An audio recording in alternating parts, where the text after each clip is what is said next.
Hi, everybody. I'm Bishop Curtis Brown, and I have a message to give. And it's going to make a lot of people angry, I believe. But I'm going to tell you why I must give this message. I learned back in the 60s when I was working in Washington, D.C. I was a young man then, and this was about in 1961, 62. And there was one lady on the job that worked on the job with me. She was old enough to be my mom.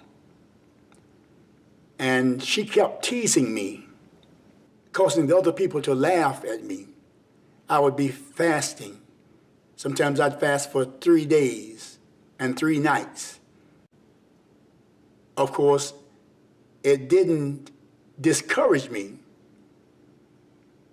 because I had learned early on not to let that set me back, that people do those type things. And she didn't really mean that much harm. It was just things done in jest, I guess, to keep things lively on the job so the job wouldn't be as boring. Anyway, she would grab me and hug me and acting like she's in the bedroom and, you know, making these sensual moves and everything.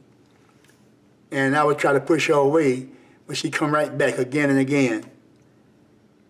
And after some days, the Lord spoke to me and told me to tell her that if she didn't use her voice for him, he was going to take her voice from her and give it to another who would use that voice for him. Being a young man and having not learned how important it is to obey the Lord in all things, whether you want to do it or not, whether people get angry or not, whether they laugh at you or not, just to do what the Lord says do. And he kept telling me, and I kept not doing it. I never told her.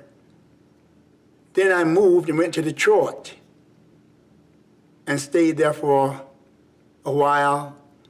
And on my way back home, because I lived in North Carolina, New Bern, North Carolina. And on one of my visits back home, I had to come through Washington, D.C. So I decided to stop by the old job to see some of my old friends that may be still working on that same job. And I saw that lady. She was still there, and she had lost her voice. And she said something to this effect: "The doctors don't know what's wrong with me, but I just lost my voice. My voice just left." She told me that. It cut me to my heart. And the Lord spoke to me right then and said, "See, I told you to tell her that if she did not use her voice for me, I'd take it and give it to another who would use it for me. But you didn't give her a chance. If you had told her, she might have repented. She might have stopped. But you didn't give her a chance." And so I learned then, and of course it haunts me to this day, that she lost her voice. She's probably gone on into eternity now. Because back then I was about in my early 20s, I guess, if not younger. And she's probably passed on by now. But I learned to obey the Lord because since then I've told many people things that the Lord has told me to tell them, and lots of them repent. Many of them change their minds, change their lives, and get things together. But it's only because I told them what the Lord told me to tell them, and some it didn't matter. Some died tragically because they wouldn't listen to the warning. So I learned then, this is why I got to tell you what the Lord has told me to tell you and pass this message on to. I cannot afford to disobey the Lord again. That would be rebellion. That would not be just disobedience. At this time, at my age, knowing what I know now, and knowing it better now than I've ever known it, how important it is to please the Lord, to obey him. Now, here's what I want to tell you. And again, I realize that many of you are going to get angry, because some have gotten angry already that I told. But I've got to tell it on television and the internet that the Lord has rejected the Democratic Party. Now hold it, let me tell you why. I repeat, the Lord himself has rejected the Democratic political party. And here's why. Their agenda is to kill babies, to murder babies, abortion. That's part of their platform, abortion. Now, I used to be a Democrat. I used to be a Democrat. And the Lord kept dealing with me about that. It convicted me that I was a part of a system, a part of a group who murders babies through abortion. And Jesus said to me, the thief, which is the devil, comes to steal, to kill, and to destroy. I have come that they might have life and that they might have it more abundantly. And so many preachers are members of the Democratic Party, pastors, bishops, people who wear the cloth, and people feel that since they are a part of the Democratic Party, that it's all right. Well, it's not all right. And the Lord will let you go on for a while. He'll speak tenderly to you. But as time passes on, he increases his strength of warning, his strength of command. He increases his power of command, I guess you would say volume, and makes it more urgent, because he doesn't want us to have anything to do with things that he hates. In the book of Revelation, when he sent through John the Revelator messages to the 7 churches of Asia, and one of the great things that he said, his complaints, was that they loved things that he hated. And if you love things that Jesus hates, then you are on the devil's team, doing what the devil loves. Things that Jesus hates, things that Jesus despises, rejects, denounces, abhors, are the things that the devil loves.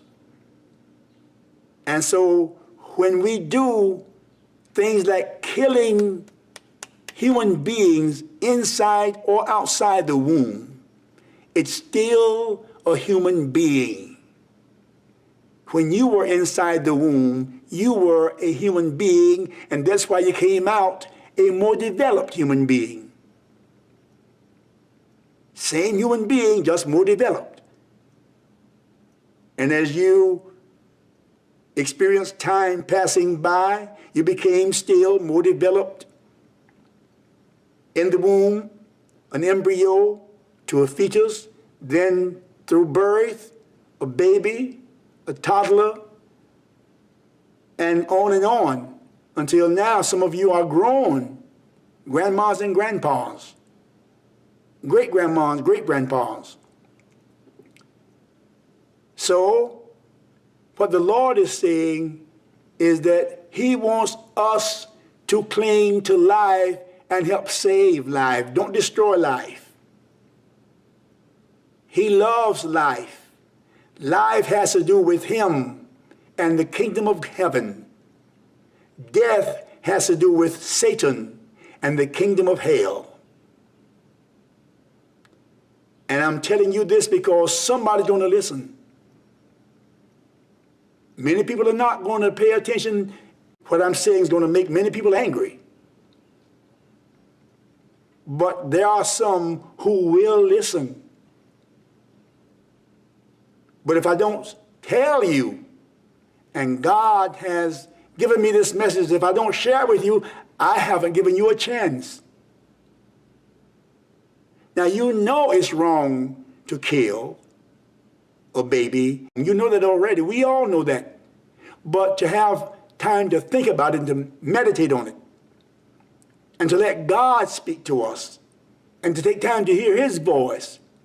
What would Jesus do? What would Jesus do? When Jesus Christ was inside Mary's womb, would the Lord have understood if Mary had had an abortion? When John the Baptist was in his mother's womb, would God have understood if Elizabeth, his mother, had had an abortion and murdered him inside the womb?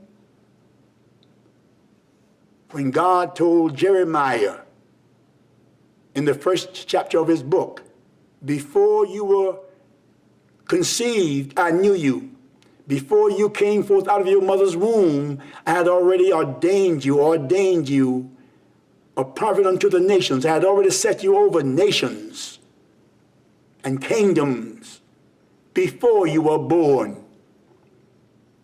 That's what he told Jeremiah in the first chapter of his book. And so what I'm saying today will change many people's hearts about this abortion thing. And you'll be happy to thank me for passing on God's heartbeat concerning this matter of abortion. Secondly, the reason that he has rejected the Democratic Party, the second reason is this gay marriage thing. Same-sex marriage, love who you want to, marry whom you please. Well, God doesn't say that. God says it's a sin, it's an abomination. Man with man, woman with woman, woman loving up with woman, man loving up with man. And this is one of the devil's ways of reversing the trend that God put into motion of replenish the earth, be fruitful and multiply, and fill the earth. Well, a man with a man, I don't care how hard he works, can work all day and all night, all year in bed together, they're not going to produce a thing. Same thing about women. Two women, they can work and work and work and work and work and work all the year, whole year, year after year, and will not produce anything, will not reproduce, will not reproduce. Because the devil wants to reverse population increase into population decrease. He wants to transform Only because God said, be fruitful and multiply and cover the earth. But the devil hates that because that's what God wants.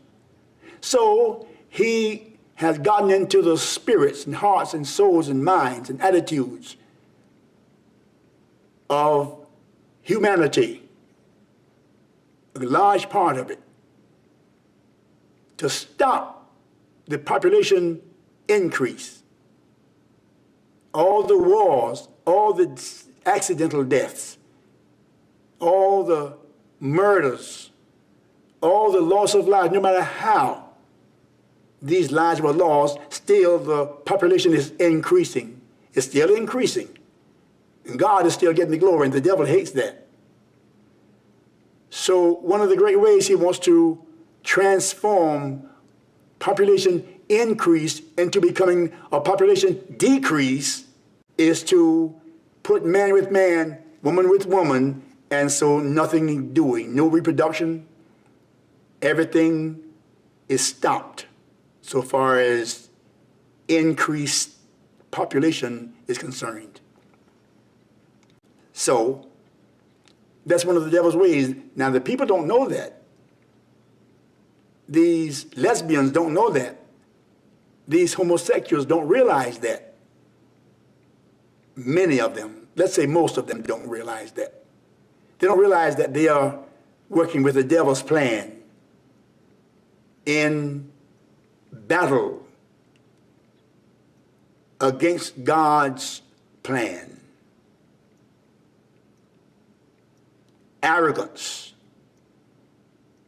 and spite and hatred for God's plan. But God's plan is still working today, and the population is still growing. I remember back in the 60s, the population of the whole world was about 4 billion. Now it's 7 billion. Almost double that. Over 7 billion, really, today. Well, that means that the population is still growing and the devil's still mad. Well, if he can just concoct this idea, this doctrine of love who you want to, marry who you please, then he can stop the growth of humanity and the increase thereof, that will become a decreasing agenda, a decreasing strategy. But the Lord has rejected that party, the Democratic Party. He has rejected them and turned them over to reprobate minds. They'll fight for it. And they'll get angry if you try to stop them or condemn what they're doing, even if God has made it plain in the word of his, the Holy Bible, that it's wrong. They'll stubbornly and fanatically hold on for dear life, really for dear death, this idea that it's okay for man to be with man, woman to be with woman, when God himself says it's an abomination. Well, in the book of 2 Thessalonians, 2nd chapter, the Bible speaks of God sending them strong delusion. God's sending them. This is why it's working. God has sent them strong delusion, and a delusion is something that you know is not true, yet you are so comfortable to believe in it, though all indications and evidence speaks otherwise.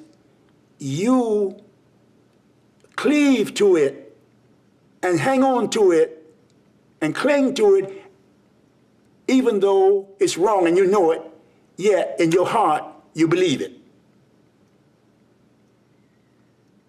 And so the Lord has sent them strong delusion because they knew it was wrong what they were doing, and they did it anyway. They knew it was wrong, but they kept on doing it anyway, and now they feel it's right, it's okay, because God has turned them over to reprobate minds, and they can't help themselves. This is their curse. So if you can change, then it's not too late for you. But many of you are going to get angry because it's too late for you to change. God has given you up. He's given you over to a reprobate mind. Read about it in the first chapter of Romans, or the second chapter of 2 Thessalonians. He himself, God, sends strong delusion to those who rebel and rebel and rebel and rebel until it's too late. That's the word of God. Don't believe it? Read it for yourself. First chapter of Romans. The first chapter of Romans and the second chapter of 2 Thessalonians. I repeat, the first chapter of Romans and the second chapter of 2 Thessalonians. Read in those books, in those chapters, and you'll see what's happening today. Murders of babies. How many teachers, how many preachers, how many prophets, how many mechanics, how many scientists, how many heart surgeons, brain surgeons, farmers. Everyone needs a farmer. Everyone doesn't need a doctor. Everyone doesn't need a lawyer. But everyone needs a farmer because everyone needs to eat. I wonder how many farmers have been aborted. People who were designed to invent new things, bring about new inventions, new discoveries. How many of them haven't we aborted? And say, well, it's my body. No, it's not your body. It's the baby's body. Your body is not the one that you're trying to kill. You're trying to kill that baby's body. There are two bodies now. When you kill yourself, that's your body. You have killed the baby's body and you still live. That's why you're so comfortable with it. It's not your body. It's the baby's body.